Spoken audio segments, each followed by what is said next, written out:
Good day, hi, and welcome. This here poplar tree is a very interesting case study. So we're going to talk about poplar trees in a second. I'm going to get out to where there's more poplar trees.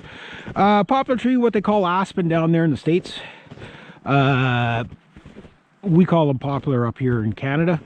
Is a tree that you can get a lot of things off of. Number one, the lightest and... Where's little bunny hopper? Is my rabbit back yet? I just want to see if he came back. Well, I don't see him now. That little rabbit there, he made me step there and I nearly died. Stupid rabbit. Anyway, don't trust rabbits. Bunny squatches are dangerous. Anyway, they're always trying to trick you. But anyway, as I was saying, it's a tree that can do a lot of things. If you need a beaten stick to fend off wild animals, go to like a beaver dam that I was just on, okay, and you'll see it in the spring when everything's starting, the snow starts to melt and all that. I'll start to show you. You'll find sticks maybe about this long that the beaver have chewed and all the bark has gone off of it, and it's a poplar, and maybe it's been lying there for a year or so. You grab that up, it'll be like the lightest stick you've ever picked up. But then go, like, especially if it's like about 2 inch round, 1.5 inches, 2 inch round, go whack it against the tree. That thing is like a frickin' steel pipe. Now, I'm not saying this as a bragging thing or to offend anybody or to disgust anybody, but I have killed any wild animal with a nothing more than a beaten stick. As a trapper, sometimes you have to put animals down. It's cheaper than using a 22, and it's very, very, very effective. Right between the eyes, right? So if you had to defend yourself, what you want to find yourself is a dried out piece of poplar. Stuff lightweight, hard as steel. So that's one useful tool about poplar. So the only thing is poplar's hard to work with when it's dried out like that. Like if you want to make like axe handles and stuff like that, you're better off with, like, say, ironwood would be the best if you could work with it. You know, a maple handle is nice. It's a soft, you know, like a soft hardwood. Pretty easy to work with, and it's usually relatively straight or whatever.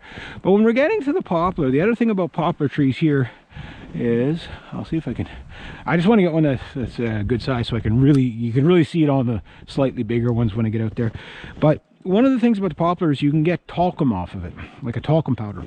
Now, the talcum powder part of that tree can do a lot of things for you. One of the things it can do for you is tell you what direction you're going. Think of it like a natural sunscreen on the tree, right? So you got your poplar tree, and it basically has the sunny side of the tree will start to develop this kind of like whitish kind of powder, like a talcum. And then on the back of the tree, depending on the age of the tree, will be either kind of like a greenish gray or a dark gray, or you'll get the actual bark.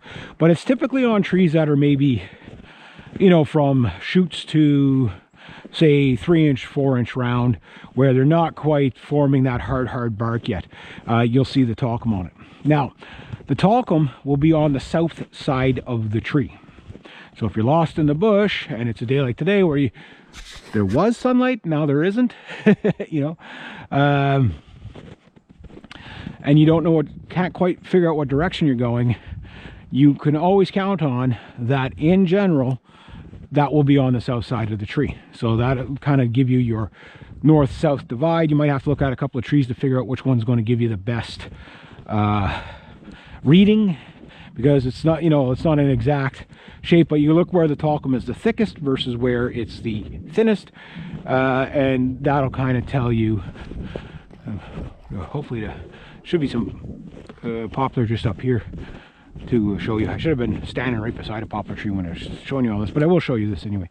So, I mean, this series is going to be one of those series that you're just gonna follow it as you go, you know, like, I mean, it's a low production, so you know, it's just, you're gonna follow it as you go, and you're gonna learn things that way. So if you're lost in the bush, these are a tree you want to see, and where'd they all go? Yeah, so I'm talking about a tree that, you know, it's left me behind. It has left me behind. But other trees, we'll talk about birch trees. Maybe I'll get back to the when I get out there where there's more poplars. We'll talk about birch.